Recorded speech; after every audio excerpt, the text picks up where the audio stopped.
და დღეს ისეთი საინტერესო თემა მაქვს. ნუ ჩემთვის პირველ რიგში ძალიან საინტერესო და ალბათ ყველა ქალბატონისთვის და მინდა გითხრა მამაკაცებისთვისაც. ეს არის პლასტიკური ქირურგია და განსაკუთრებით მაინტერესებს სახის პლასტიკა. და ამ თემაზე სასაუბროდ მოვიწვიეთ სუპერ პროფესიონალი პლასტიკური ქირურგი ქალბატონი უმშვენიერესი ქალბატონი უნდა დავამატო ციცინო შურღაია გამარჯობათ ქალბატონი ციცინო და უღრმესი მადლობა რომ დრო გამონახეთ და მოხვედით ჩემთან სტუმრად და პირველი შეკითხვა ესე იგი რაც თავში მომივიდა უნდა გკითხოთ რომ ნუ ისე კარგად გამოიყურებით და თქვენი ასაკიც მითხარით მაგრამ ეხა არ გავაჟღერებ ეს პრივატულია თქვენ თვითონ რა პროცედურებს იკეთებთ რომ აი ესე კარგად გამოიყურებით ჯერ ეგ უნდა მითხრათ კი ჯერ უნდა მივესალმოთ თქვენს მაყურებელს უსურვო ყველას სილამაზე ბედნიერება სიმდიდრე ჯანმრთელობა დიდი მადლობა რომ მომიწვიეთ და დიდი მადლობა კიდე კომპლიმენტისთვის, რომელიც მე თქვენ მითხარით. რას ვაკეთებ მე? დიახ. ეს უშრომობ. მაგრამ რაც შეეხება რომ იცით რა, ყველა პროფესიას აქვს თავისი სპეციფიკა. აი თქვენ ხო ხართ გენიალურად გამოიყურებით, თქვენ ხო ხართ მოდელი. თქვენ ხო არ უნდა იყოთ სუქანი არა? დიახ. არც დიეტოლოგი უნდა იყოს სუქანი და არც პლასტიკური ქირურგი ვებერი. ნუ კაცებს კიდე ეპატიებათ, მაგრამ თუ მე ვარ ჩემთან მოდის და პირველი შთაბეჭდილება დარჩეს უნდა პაციენტ ჩემგან რომ მე თვითონაც მოვლილი ვარ. ეს უბრალოდ პროფესიონალური ჩემი პროფესიიდან გამომდინარე აუცილებლობაა, რომ მე ვიყო შევესაბამებოდე იმას, რაც ვარ სინამდვილეში. ასე ვაკეთებ. მე ვაკეთებ თერმოპლენინგს და ვაკეთებ რეტინოლს ხმარობ და პლაზმოლიფტინგს. ეს დერმოპლენინგი იქნებ განგვიმარტოთ რა არის? დერმოპლენინგი ეს არის, როგორც ყველაფერს ჭირდება გასუფთავება, ჩვენი სახის კანსაც ორ კვირაში ერთხელ ჭირდება მკვდარი უჯრედების მოცილება. ეს არის აუცილებელი. ამისთვის უამრავი საშუალებები არსებობს. არსებობს უამრავი პილინგები. დღეს სიმხელა ინდუსტრიაა, რომ სულ ახალ-ახალ პილინგებს გვთავაზობენ. ახლა ამას ძალიან დიდი ცოდნა უნდა დერმატოკოსმეტოლოგიის ხვით, თქვა როგორ სახეზე როგორი პილინგი შეარჩიოს. და არსებობს ერთ-ერთი ყველაზე ნებისმიერი ქიმიური პილინგი ასე თუ ისე იწოვება ორგანიზმში და მოქმედებს მერე თირკმლის ფუნქციებზე, ეს ხო ქიმიური ნივთიერებებია. ადრე იყო კოსმეტიკა რომ არ იყო, სულ ადრე კლეოპატრას დროს პირველ საუკუნეში. რას ხმარობდნენ იცით? ვინაც ეხლა მეტალს რომელიც ყვითელია თქვა და თმას იმით იღებდნენ და აზრზე არ იყვნენ რომ ეს შეიძლება მავნე იყოს თმისაც ვისაც ყველაფრისთვის მაგრამ მე ხო უკვე შემოვიდა ეს კოსმეტოლოგია და დღეისათვის ყველა იმას ცდილობს რომ თავისი შემოთავაზებული პროდუქტი არ იყოს მავნე ორგანიზმისთვის ესე რომ არც ერთი პილინგი არ გავიკეთოთ დერმოპლენინგი ეს არის გადასარევი პროცედურაა რეტინოლი ახსენეთ, რეტინოლს როგორ ხმარობთ? რეტინოლს ჩვეულებრივად როგორც სხემის მიხედვით დაბალი პროცენტი ღამე ყოველთვის რეტინოლი დემაკიაჟი და რეტინოლის წასმა მეორე დღეს თავარია მზე არ მოხვდეთ, თორემ იქნება რომ წარმოიქმნება ამ თქვენ ამ სუფთა რეტინოლს ხმარობთ არა კრემებში გარეულს. კრემებიანიც მაქვს, მაგრამ მე შინია დღე რო წაისვა რა ეს კრემები მაშინ შეიძლება გაგიჩნდეს ისევე პიგმენტური ლაქები. ამიტომ დღე ხმარობ სხვა ნუ კრემს რაღაცას და რას იცით?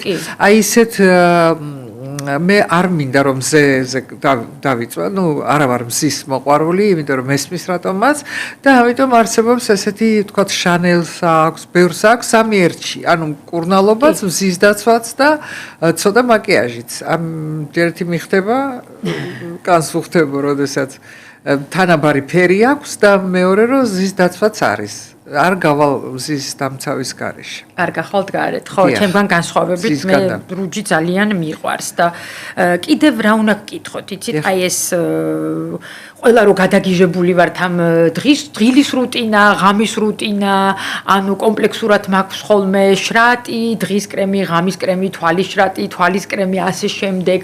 აი მაგაზე რა მთელი დღე ამ რუტინას ასრულებთ? დილით ვასრულებ და საღამოს ვასრულებ. მე ხო გძინავს იმით რომ შენი ვალი მოვიხადე და ისეთი ძალიან მიყვარს ეს მრავალფეროვანი ლამაზი პლაცებაა, რომ შენ გააკეთე ის რაც და თუ შენ თავის თავს დარწმუნებ, რომ ეს ყველაფერი გიშველის, მართლა გიშველის. თორე ისე რომ მითხრა. ისე ხა ზედმეტია ბევრი რამე ხა ყველა რეკლამას რო ჩვენ ყური დაუგდოთ და ყველაფერი ყველა ყიდის თავის პროდუქტს გაიგეთ და ამიტომ ახ ყველაფერი საჭირო არ არის ზედმეტი რაღაცები საჭირო არ არის ზოგჯერ ჯობია რომ მე ძალიან ხშირად მომიშორებია ყველაფერი და დამეძინია ისე რომ ის უთქოს კანმა თავისთვის თვითონ რა ჭირდება იმას აიღებს ორგანიზმი და ყველაფერი საჭირო არ არის რასაც გვეუბნებიან გასაგებია ყველაფერი დიახ ეხა მინდა კითხოთ უკვე სახის პლასტიკაზე, იმიტომ რომ რაღაცას უმესმის ხოლმე რაღაცნაირად ეს ესეთი გამოთქმები ქვედა სახის პლასტიკა, ზედა სახის პლასტიკა, მთლიანი პლასტიკა, ეს რას ნიშნავს? როგორ აკეთებთ ამ ლიფტინგს? ხო, ზოგჯერ მოდიან ხალხი და გეუბნება რომ ღაბაბი მომაშორე მარტო. მეტი არაფერი არ მინდა. მე კიდე ვეუბნები, აი ვიღებ ჩემი დასასრულს, აი აქ მომაშორე, დავამოკლოთ ეს სახელო, მაგრამ აი აქ მოვქაჩოთ მარტო. ამას რა უყოთ აქ რო ნაოჭდებ. ანუ მე ვარ ქირურგი, ბევრი ქირურგია ესეთი მსოფლიოში, რომელიც წინააღმდეგია სექტორალური სახის დაჭიმვის. ანუ როგორც სახელო უნდა იყოს თანაბრად გამოჭრილი, რომ სწორად მიეკეროს, ასევე თუ წევს სახეს მაღლა და ამას ახლა ასე ქვია facelift ლიფტი აწევა. თუ წევთ, უნდა ავწევთ ყველა ნაწილი რატომ? იმიტომ რომ ადამიანის თავარი მოთხოვნილებაა პაციენტის, რომ შემენარჩუნე ჩემი თავი მოთხოვნა კი არა, შენთვისაც აი ვინც ნახავს შენ პაციენტს, აცდენილი არ უნდა იყოს, ახლა უნდა იყოს გაჭიმული ქვედა ზონა, ანუ ყველა ზონა ერთმანეთში ჰარმონიაში უნდა იყოს და სახის ჰორმონიზაცია ქვია ამას. და სახის ჰორმონიზაცია არ მოხდება თუ რომელიმე ნაწილს გაჭიმა. ერთადერთი გამონაკლისი ძალიან მოდაშია ხა ფოქსაისი და ზედა ნაწილის დაჭიმა შეიძლება, მაგრამ მაშინაც ვწოდავთ ჩვენ და რაში. მთელ ზედა ნაწილი, ქვედა ნაწილიც გარკვეულწილად იწევა და მთელი ეს ყველაფერი ეკიდება მარტო ზედა ნაწილზე და ნორმალური ფოქსაისი ხა ენდოსკოპიური მე არ მიყვარს. ნორმალური ფოქსაისი რო გააკეთო, უნდა ამოიღო ნაწილი კანის. ეს უფრო ნორმალურია და მე როდესაც მთელი ქვედა სახე რომელიც დაჭიმული არ იყო ამას სიმძიმით აწובה და გრავიტაცია არსებობს და საწერკალამი რო დაიჭირო ხელში მთელი დღე დამძიმდება ესე ცოტა შეიძლება ნაწიბურები წარმოიქმნას გაიწელოს ის ნაწიბური ამიტომ ჯობია რომ მთელი სახის აწევა მოხდეს მთლიანად ყველა სექტორში ზედა შუა ნაწილში და კიდევ სახე იყოფა სექტორად ზედა ნაწილი შუა და ქვედა ხო ასედაც შუა ესეც არის და ისეთი რაღაცა უნდა გაკეთოთ, ეს ცენტრი შუა აწიო ზემოთ. არც ერთი მსმას პატიაშკა იყო ესეთი მსმას დაჭიმა, რომელიც აი ამ შუა ნაწილს არწევდა ზემოთ და ეს ჩაბარდა წინა საუკუნეს. თუმცა ეხლაც ნახავთ რეკლამებში მსმას პლასტიკა, როგორ მეცინება იცი. სასაცილოა. დღეს კეთდება space lifting-ი და არა smash lifting-ი. დიახ, გასაგებია და რა მაინტერესებს, აი რომელი ასაკიდან უნდა მოვმართოთ, იმიტომ რომ ეს არის დაუძლეველი პრობლემა, მე როგორც ვხედავ და ნუ აი უკვე გამოკვეთილი ტოზის დროს უნდა მოგმართოთ თუ უკვე აი რა სახე მიმაგრებულია, სახის ბილიქსოვილები მიმაგრებულია გარკვეული სვიასკებით, ანუ რა ქვია მაგას, სვიასკები არა, კავშირებით მიმაგრებულია სახის მაგარქსოვილებთან. ეს გრავიტაციის გავლენით სიბერეში ყველაფერი დაბლა გვიჩვენებს. ყველა ის არის. ეს ისრებიც, ეს ისრები, ყველა დაბლა, რატომღაც დაბლა არის მიმართული ყველა ისრები. მანამ სანამ დაიწყება პროცესი აი ამ კავშირების გაცვეთისა, ანუ გაფუჭებისა, მანამდე უნდა მოვასწროთ სახის დაჭიმვის გაკეთება.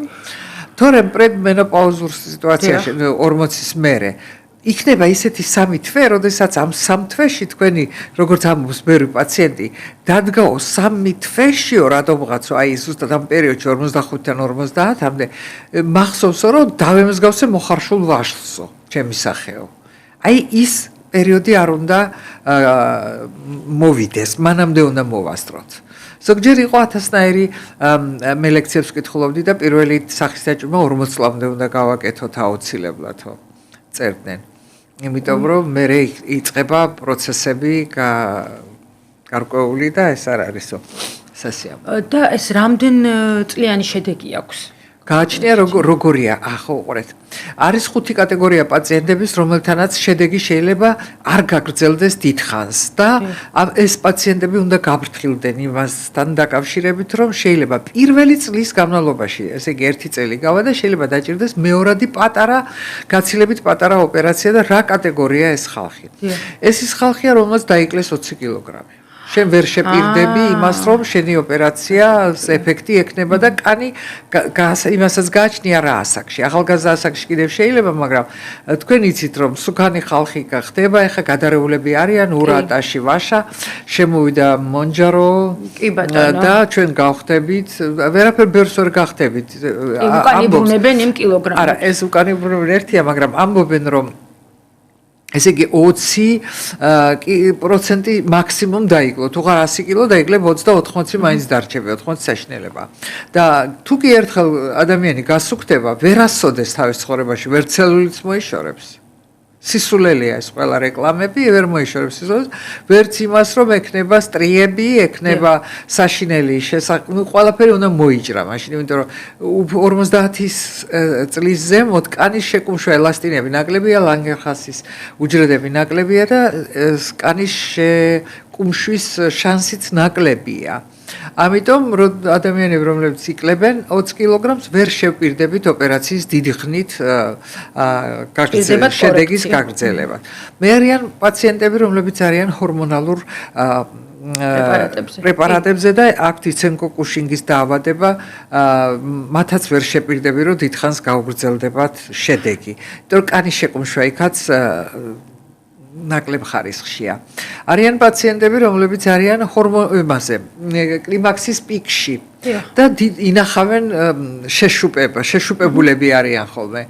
აი ეს პაციენტებიც არიან პაციენტები, რომელსაც გადაიტანეს ქიმიოთერაპია და იქაც არ არის ელასტინები, ან გადაიტანეს სხივური თერაპია, იქაც არ არის, იქაც შეიძლება აი ეს რაღაცები ადამიანს ხელს უშლის და აი სულიად ჯამთელ ადამიანს გააჩნია ხა როგორ მოუვლის თავს, რა თქმა უნდა, როგორი ცხოვრების წესი აქვს, თუ სიგარეტს ეწევა, კიდევ ვერ შეპირდები დიდხანს, ეს არიან მავნეჩვევებს კიდე არ დამთავრებია ეს შეკითხვა და ეს ბოლო კატეგორია იყო მავნეჩვევების პაციენტები, თუ კარგად თავს მოული, მე ყოველია რომ 20 წლის მერე გავიმეორებ, 15 წლის მერე გავიმეორებ. ისე ოფიციალურად წერენ რომ 8 წელი. გააჩნია ადამიანს რა მოთხოვნილებები აქვს თავისი პირადი გარგნობის მიმართ და როგორ უშვებს. ისე პირველი ოპერაციის მერე ყველა ხდება ექსპერტი. ყველა ამჩნევს იმას რა ჭირს, რა გაუსწორდა, იმას რასაც ვერ ხედავს პაციენტი ოპერაციამდე, ხედავს ოპერაციის შემდეგ. ამიტომ ჩვენ ვცდილობთ, რომ დოკუმენტალურად ფოტოგრაფია უკვე აღარ არის პრესტიჟული, უნდა გადავიღო ვიდეო. როგორი იყო, როგორ ამოძრავებდა თქვა თვალს, შეიძლება რაღაცა გითხრას, მე ამას ასე ვაკეთებდი და ეხლა ვეღარ ვაკეთებ, ამიტომ ოპერაციამდე იურიდიულ დოკუმენტად ითვლება ვიდეო, რომელშიც ყველა მოძრაობების შესაძლებლობები აღწერილია და სადაც მისი ყველა ნაოჭი არის გადაღებული. დიახ. იცით რეაბილიტაციაც მაინტერესებს, საკმაოდ რთული აქვს თუ ისეთი? ეხლა როგორც ყველა ოპერაციას აქვს თავის ამ ოპერაციასაც გარკვეული რისკები აქვს, განსაკუთრებით წეველებში. როდესაც ერთხელ საფრანგეთში ერთმა ქირურგმა თქვა, რომ მე მწეველებს ოპერაციას არ უკეთებო, ჩემო მეგობარმა გადმომხედა და მეუბნება, თუ მწეველებს არ გაუკეთებ, ვის გაუკეთოთ აბაო. საქართველოც ესეთია, როგორც საფრანგეთი, იცით, იქ ყველა ეწევა აქ და მათ ამბობენ, რომ მწეველებს ორმაგი ფასი უნდა გადაახტევიოთ, იმიტომ რომ ორჯერ მეც დადიან. ანუ ხედავთ, რომ რეაბილიტაცია მათში ორჯერ უფრო გრძელია. რატო დადიან ორჯერ? იმიტომ რომ უჩნდებათ მწეველი დამავიწყდა რომ წეველი იყო ოპერაციას რო უკეთებ. შეხვევაზე ეწევი, იმ წუთში ხვდები რა, უკვე იმდენი ოპერაცია მაქვს გაკეთებული, კი ვეწევი. ეს არის მწეველის ჩაქცევა. გრძნობ ამას, ეს არის მწეველის ნაწიბური, ეს არის მწეველის ფუფხი. სხვანაირია. სხვანაირი მიკროცირკულაცია აქვს. სიგარეტის მოწევა აზიანებს ტერმინალურ სისწარღვებს. ანუ ტერმინალი ეს არის დაბოლოებების სისწარღვე, ვიწრო წვრილ სისწარღვებს. ხესავით ხომ არის სისწარღვები. აი ბოლოში დაზიანებულია და კანი მაგალითად ქვედა ქუთუთოს კანი, ყველაზე თხელი კანი არის სახეზე და ადამიანში საერთოდ. ყველაზე თხელიკანია ქვედაქუძოს, წარმოიდგინეთ, წეველიც რო ხარ და ქვედაქუძოს გიკეთებენ, იქ ტერმინალური სისწრაფეები უკვე განადგურებულია, მინდა გითხრა და შეიძლება მოყვეს ამას რისკი. აქ რეაბილიტაცია მეთხანს გაგრძელდება. დიახ. და თუ ადამიანი ნორმალურ ცხოვრების წესს ეწევა, რეაბილიტაცია უფრო ნაკლებია, მაგრამ ვერასდროს ვერ იტყვი ზუსტად 3 დღე, 4, 5, ეს არის ინდივიდუალური ყველაფერი. შეიძლება ინფექცია დაერთოს, ერთი მყავდა პაციენტი, რომელიც იყო მანიკიურებს უკეთებდა ხალხს და პედიკურებს. ხო და ადგა და ვიღაცას გაუქლიბა ფეხები და ის სოკოიანი ის წრილობაში არ იმუშავა, მე არ შემიძლია რო არ ვიმუშაო, ქმარი მყავს ავატყოფი. ხო და იყო და მე შეიჭრა ინფექცია, იმიტომ რომ ჩხილის ნაკლებში საშინელი ინფექცია. არსებობს კიდევ ეგეთი რაღაცა პათომიმია. ანუ პაციენტი სახლში მიდის ოპერაციის შემდეგ და პატარა ფუხი თუ წარმოგხდი, იმას აუცილებლად მოიცილებს. ანუ პათოლოგიური რაღაცეები ახასიათებს. პათომიმია ექიმთან მოდის, რატო არ მეხორცდება? ექიმმა ხო არ იცის ან სახლში ადგა და ფუხი რა გააკეთა. ამიტომ ძალიან რთულია ჩვენი პროფესია, იცით? ყველაფერს მიაწერენ ექიმს. ზოგ პაციენტს აქვს იმის მიდრეკილება, რომ წარმოქმნას ეგრეთ წოდებული კელოიდური ნაწიბური, მაგრამ კელოიდური ნაწიბური მე ჩემ ცხოვრებაში 3-ჯერ, ნამდვილი კელოიდური 3-4ჯერ მაქვს ნანახი, ბევრჯერ არა. იშვიათობაა. უფრო ჰიპერტროფიული ნაწიბური შეიძლება წარმოიქმნას. ამას თავის მოვლა უნდა, რეაბილიტაციას ეს ძალიან აგრძელებს. ზოგჯერ თვალებს აკეთებ და რატომ ითვლება ყველაზე რთულ ოპერაციად ქვედაქუთუთო, იმიტომ რომ შეიძლება კუნთიდან კუნთს ხოცოტას გაწევ და ამოიღებ თიაქარს. კუნთს ემართება ტრამვის მიღების შედეგად ემართება მექსიკური ფილმი. ანუ რეტროგრადული ამნეზია. დავიწყდება როგორ დაიხუჭოს, გაიგეთ? აი რო ტრამვა მიიღო და თავისებურად ტრამვა მიიღო და აი მონო ამ კუნთმა დაივიწყა მუშაობის როგორ უნდა იმუშაოს. ამიტომ ჩვენ ვიყენებთ სტიმულატორებს, რომელიც ახსენებს ამას და 1-2 პროცედურის შემდეგ ისევ თვალი დგება თავის ნორმაში. ამ რეაბილიტაცია რთული საკითხია. ყველას ინდივიდუალურად და მთავარია ადამიანი თვითონ იმ ინტელექტით იყოს შემკობილი, ანუ ის ინტელექტი ქონდეს, რომ იყოს ყველაფრისთვის მზად. ხო, რისკია ოპერაცია, კი არა სახლიდან გასვლა და დაბრუნება რისკი. რაც არ უნდა მოხდეს, ექიმმა უნდა მიხედოს ამ სიტუაციას, არ დაჭირდეს სხვა ექიმის მოძებნა, ეს პირველი. და ნერვიც რო გადაუჭრას, ხო? ხდება ეგეთი გართულებაც. და ამ შენთან პაციენტი იყოს ინტელექტუალური და იყოს მზად შენთან თანამშრომლობაზე. რომ ერთად ზოგი ისეთია ინტრიგანი, რომ ეს რა არის მესამე დღეს, მეოთხე დღეს ერთი გამოვიდა ტელევიზორში ჩემი გაკეთდა, თვალს ვერ ხუჭაო. დამამახინჯესო. 7 დღე თვალს როგორ დახუჭა, ხა თუ ხიწვი რო შეგერჭოს, ვერ იმხმარი მთიც. არ ვიცი, მე ნანახი მაქვს თქვენი გაკეთებული სახის პლასტიკა და ეხა ვერ ვიტყვი ვიზე, ეხა ეს პრივატულია, რა ვიცი, ყველა იდეალურია. დიდი მადლობა, დიდი მადლობა. ნამდვილად თან ბევრი მყავს დანახი. მადლობთ. ეს არის ჩემი ყველაზე დიდი სიამოვნება, რაც ეხა ამ წუთში მივიღე. რას ამბობთ? იცით რა მაინტერესებს კიდევ, მამაკაცებიც თუ გაკითხავენ? ძალიან ხშირად, даже საქართველოში. რა ტიპის ოპერაციები უნდათ უფრო? მამაკაცებს უნდათ იგივე ოპერაციები, რაც უნდათ ქალებს. ჩათვლით გიგანტომასტიისა. ოღონდ გიგანტომასტია შეიძლება, იცით რა, გაზრდილი მკერდი. დიახ. ხო, ეს შეიძლება სამ ვარიანტი იყოს გიგანტომასტიის, ეს იყოს ჯირკვლების სარძევე კონდეს მამაკაცს, შეიძლება უბრალოდ ცხიმი კონდეს და შეიძლება ორივე ერთად კონდეს. და მკურნალობაც შესაბამისია, თუ მარტო ცხიმი აქვს, ცხიმის ლიპოსაქცია კეთდება, თუ არის ჯირკვლის ამოღება კეთდება და თუ არის კომბინირებული მეთოდით კეთდება. სახის დაჭიმები ზუსტად ესევე უკეთდებათ მამაკაცებს, თქვათ გექნებათ ჩემზე გადაცემები ნანახისაც კაცს უკეთებ მე. მალახოვის გადაცემაში დალინსკი იყო, რომელსაც ისე კარგად ყვება. ისე რატო გვინდოდა ამის გაკეთება და არ მინდოდა ბაბუების თამაშიო, კიდევ ლაველასების თამაში მინდოდა და ძალიან გაიგაცია. გაიგეთა და გააგრძელა თავისი მსახიობური ცხოვრება. ამაში ცუდი არაფერი არ არის. ნამდვილად. ზოგი რომ მალავს, ეს არ არის სწორი, რა ვიცი. კი, ნუ ხა ჩვენთან მაინც საქართველოში ესეთი თემები ცოტა დაბუდებულია. საქართველოში ხო ადრეც სექსუალური რევოლუცია მოხდენილი არ იყო, მაგრამ ეხლა რომ მოხდა უკვე აღარავინ არაფერს არ მალავს, ხო? ესე არ უნდა დაიმალოს ესეც. და ყველაზე მოთხოვნადი მაინც რა პროცედურა გაქვს საქართველოში. ხო, აი რას მე რისი სპეციალისტი ვარ ის მაქვს მოთხოვნა, რასაც უფრო რას სახის დაჭიმა, ბლეფაროპლასტიკა, ნერვის პარალიჩებიანი, ხო, ეხლა პარალიჩებიანი. რაღაცა თქვენზე ადრე გაგებული მქონდა რაღაც ნერვი ფეხიდან გადანერგეთ სახეში და რაღაცა წამებში ამოიღეთ ეს ნერვი, იქნებ მოგვიყვეთ. წამებში უნდა ამოიღო აბა რა. ნუ ხო, ფეხიდან გჭირდება ეს ვიდეო იყო ჩემმა ასპირანტმა გადაიღო და 3 წუთში ეს ალბათ ნახეთ, ხო? კი. ხო, ძალიან ჩქარა ვაკეთებ მე ამას და ხა იცით რა არის პაციენტს ძინავს ნარკოზის ქვეშ. დიახ. ხო და ეხლა რა გამახსენდა იცით? ერთხელ ჩემი შეფი მეუბნება თვითონ ჩაის სვამს და შევედი რაღაცაზე კაბინეტში და გეხვეწებიო რა ნერვი ამიღეო ფეხიდან. კი მეთქი რამდენი სანტიმეტრი გინდათ მეთქი და 20 სანტიმეტრიო. კი ახლავე მეთქი და წავედი საოპერაციოში, ავიღე ნერვი და გამოვედი და ვიბანხელს და ესე დამან ჩაისდალებაც დაამთავრა და შემოვიდა და მეუბნება, იცი რას გეტყვი? მე ხალხს ვიბან ესეც ხელს იბანს.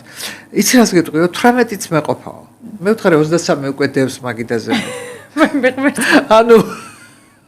ანუ იმას ეგონა რომ მე შევდიოდი და მე უკვე გამოვდიოდი და ესე მოტრიალდა. Нет, კი მეთქი უკვე. ჩქარა უნდა გააკეთო ეს. მეტეორს მეძახდნენ, კი ჩქარა ვაკეთებ მე ოპერაციებს და ყველა ანესთეზიოლოგს უხარო და ჩემთან ოპერაციის გაკეთება. ეხლა უნდა გითხოთ, ქალბატონო, აი რა პროცედურა ისეთი, რასაც თქვენ არ გაიკეთებდით საკუთარ თავზე? ბევრ რამეს. არავითარ ესე აპარატულ კორექციას სახის, არც ერთ აპარატულს. ანუ არ არის. არავითარ შემთხვევაში, იმიტომ რომ კიდე რამდენი როგორც ინფლუენსერს ხან იმას მაჩუქებენ, ხან ამას მაჩუქებენ, რა ვიცი, ლამის ყველაფერი მოვსინჯე.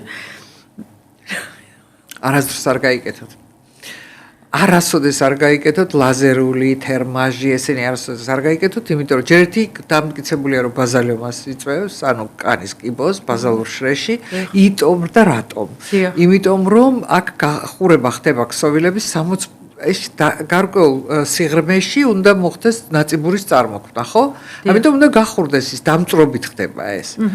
შეიძლება მექანიკურადაც გააკეთო ეს სკალპელით ააშრეო სახე და არაფერი არ გააკეთო შიგნიდან ააშრეო ეს უკვე მექანიკურია ჯობია კიდე ვიდრე ეს აი ერთი ძალიან კარგად შეადარა ერთმა ქირურგმა აიღეთ უმიკვარცხი და შედეთ მიკროღუმელში და რა მოხდება დაიფშნება ესა და ეს თეთრი ცილის ისინი მთელ კედელს მიეკრობა ზუსტად ეს ხდება სისწარხშიც როდესაც თქვენ ამ პროცედურას იკეთებთ იცით რომ ადამიანი უძლებს მარტო 42 გრადუს ტემპერატურას ცილის დენატურაცია მიდის მერე იგივე ხდება როდესაც სისწარს ახურებ მთელი ცილა სისწარს იღუპება და ამის მერე ძალიან დიდი დრო უნდა ერთი არ ვიცი 10 დრო აღდგეს ეს 7 წელი მაინც უჯრედების განახლება ხდება 7 წელიწადში ერთხელ გაიგეთ და ამის შემდეგ თქვენ რომ ამ პროცედურებს იკეთებთ ეს იმას ნიშნავს რომ თქვენ იღებთ თქვენ ჯანმრთელობას კრედიტით თქვენი მომავლიდან იქედან ისესხეთ თქვენი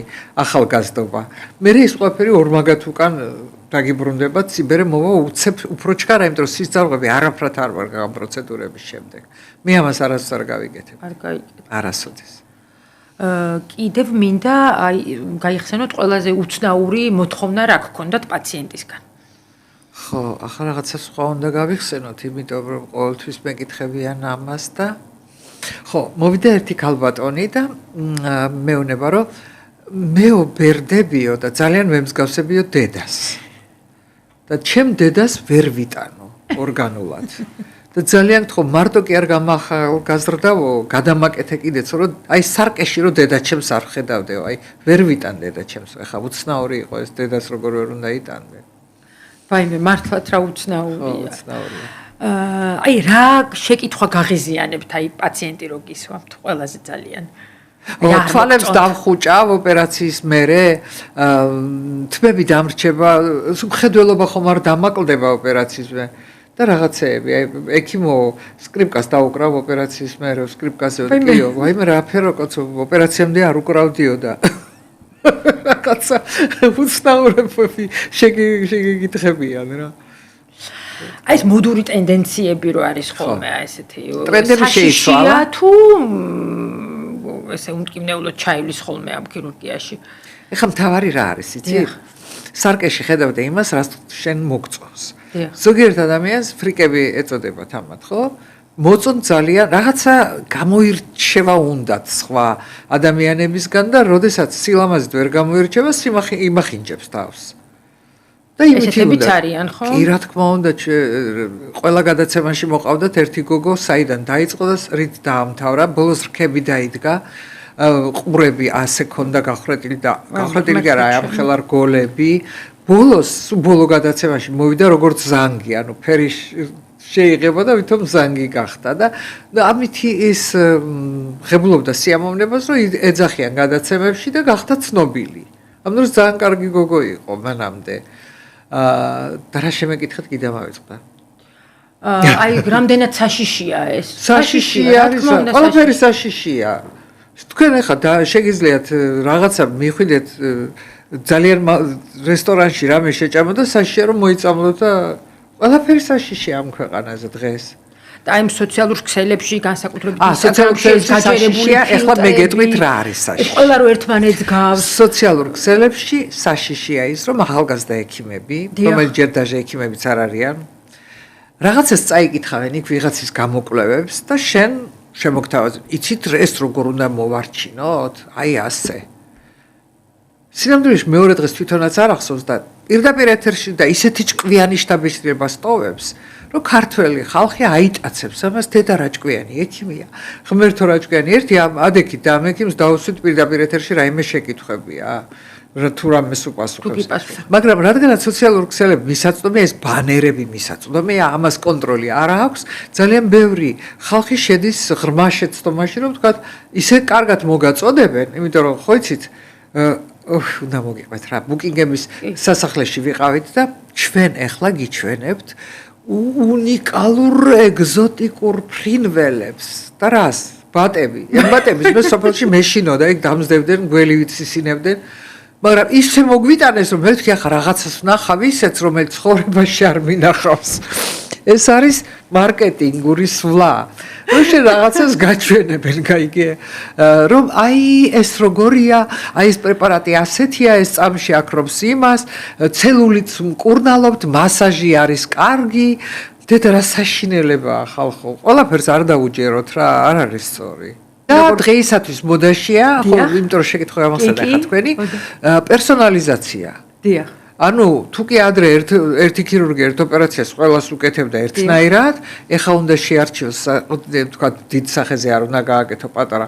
ცხვირი ყოველთვის მიწევს ერთ და იგივეს გამეორება და რომ ბუნებრივობა არ დავკარგოთ. ხო, რა თქმა უნდა, არ იქნება ეს ჰარმონია. თავარია ჰარმონია და იმასე ვთქვი, რომ სარკეში რო ჩაიხედა შენი თავი რომ მოგწონს, ამას დიდ ბედნიერება არაფერი არ არის. მე თუ მაგალითად არ მსუქნად და ვთქვა 70 კილო ვარ, უკვე ჩემი თავი არ მომწონს, ახლა უფრო მომწონს. ეს მახალისებს მე 64 კილო ვარ ამ წუთში და ეს მახალისებს რომ გამხდარი ვარ მე და ჩემთვის ეს ძალიან სტიმულს მაძლევს ხო იმიტომ რომ არასდროს არ უნდა ჭამო ეს რაც მივატოვე მე ძალიან კარგი გავაკეთე ჯანმრთელობითაც უკეთესად გძნობ თავს მაშინ რომ შემეკითხეთ შენ რას აკეთებო არავითარ შემთხვევაში არ შევჭამ ტკბილს არ შევჭამ ნამცხვარს ნაყინს არავითარ შემთხვევაში არ შევჭამ ხაჭაპურს მით უმეტეს აჩმას და რაღაცებს იმიყვარს ყველაფერი და იცით რა მომიყვა ჩემ გოგო კანადაში ცხოვრობს და ქართული რესტორანი გასწნა ამათ უყვართ ქართული სუფრა და მე უთხარიო ჩემს მეგობარს იცით ქართული რესტორანი გასწეს ძალიან კარგი საჭმელებია და წადით და მეორე დღეს ველოდები ეხა რომ შემაქებს ეს მე და მეტყვის უხრა გემრიელი იყო მეორე დღეს მოდის ძალიან გაბრაზებული და მეუბნება სად გაგვიშვით ამ უნდა რატო ჯერდი რაც მოგვიტანესო რაღაც ხალეული ყველა მარილიანი იყო ვის აქვს უფლება საზღვარგარეთ რომ შენ მარილიანი საჭმელი მოგიტანოს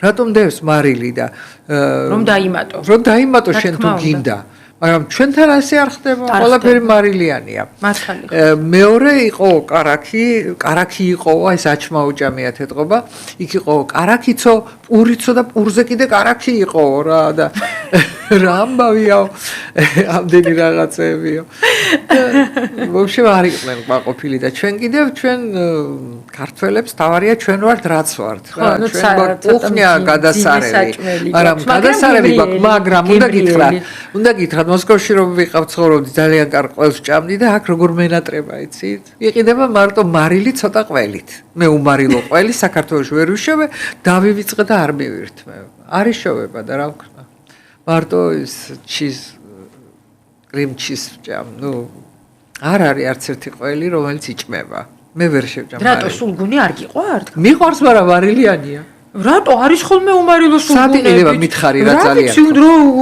მასწავლე რა გაგასი რა ვიცი სადაც მომწერე სად ვიყიდო მოგწერთ აუცილებლად მე სადაც ყიდულობ იქ არ არის მარილიანი ყველი აუცილებლად მომწერე აი ძალიან მენატრება ეს არ არის სწორი მარილის ჭამა შაქრის ჭამა ფქვილის ჭამა სწორი არ არის აი ეს უნდა გააკეთოთ პირველ რიგში და ჯანმრთელობას რას ვაკეთებ კიდევ?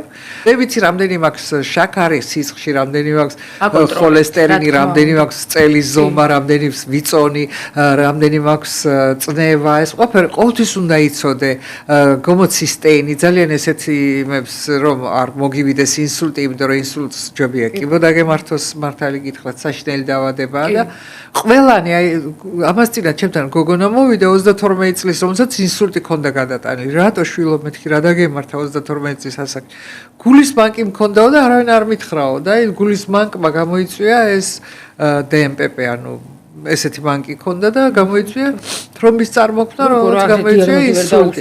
რა ვიცი არასდროს არ მიდიოდი ამ პედიატრი არ ყავდა შვილო ან ვინმე არ ყავდა. არ შეიძლება ესე ჩვენ დიდი პრეტენზიები გვაქვს ჩვენი ქვეყანა არის და ესა და ევროპაში და ესა და ცოტა მედიცინაზე ისეთ რაღაცებს შეხვდები რომ თითქოს და მესამე კლასის ქვეყნები ვართ რა. ნიუჟერი გულის მანკი 32 წლამდე დიაგნოზი არავინ არ დაუსვა. შემეცოდა ძალიან. და რეაბილიტაციას 8 წელი მოუნდა. წარმოიდგინეთ. ანუ ეს ყველაფერი უნდა გავაკეთოთ, ყველაფერი უნდა დაკონტროლდეს. ექიმთან უნდა მიხვიდეთ ხშირად. ახალგაზრდობა გავიხანგრძლივოთ. ხო პროგრამა გააკეთოთ თქვენი არ დაბერების. მაგრამ მე თქვენთ რო პაციენტები მოგაკლდებათ? არა უშავს, მე უკვე ჩემი ვიმუშავე. ეხა მითხარით სილამაზე გენეტიკაა თუ სწორი ჩარევა? ყველაფერი ერთად. კომბინაციაში, იმიტომ რომ გენეტიკა, რა თქმა უნდა, ეს სიბერის პროცესი, აი, სილამაზის ახალგაზრდობაა უფრო. აი ახლა როგორ გული მწყდება სოფი ლორენის უყურებდი ალენ დელონს მაინც ხო რაღაცა კი დარჩა მაგრამ რა ემართება ამ სილამაზს ბუნებრივი სილამაზე ბუნებრივი ყველაფერი ფუჭდება ხელოვნური არაფერი არ ფუჭდება ამიტომ უყვარს ადამიანს ხელოვნური ყველაფერი და ამიტომ ვარსკვლავები არიან მარტო ხელოვნების წარმომადგენელი ხალხი თორე ჩვენ საწოდავი ექიმები რაც უნდა გავაკეთოთ ჩვენ ვარსკვლავს არავინ არ გახსნის არსად რაც არ უნდა იმუშაო ცხოვრებაში ყველაფერი ხელოვნური რას ამბობთ არ თქვათ ეგრე სამაგიერო ძალიან დაფასებული ხართ და რა ვიცი მადლიერი პაციენტები არიან თქვენთვის ალბათ ყველაზე დიდი სტიმული რა თქმა უნდა და მეც რა ვიცი სიამოვნებით ჩავეწერები თქვენი პაციენტების რიცხვში აუცილებლად თქვენ შეგისწავლეთ ასე კი აუცილებლად მოვალ და დარწმუნებული ვარ რომ ძალიან კარგი შედეგი მექნება. თუ არ თქვა წინასწარ არასდროს. მეც რომ მორწმუნე ვარ, მორწმუნე არ ვარ, მაგრამ რომ მორწმუნე. ძალიან დიდი მადლობა. გავიყავით დღეს ჩემი სტუმარი და ესეთი საინტერესო საუბარი გქონდა და ესეთი ამომწურავი ინფორმაცია მივაწოდეთ ჩვენ მსმენელს. აუცილებლად კიდევ უნდა გვეწვიოთ სხვა სიახლეებით. დღეისათვის სულ ეს იყო. კარგად ბრძანდებათ. დიდი მადლობა მოწვევს და კიდევ ერთხელ გისურვებთ ყველა სილამაზეს ჯანმრთელობას.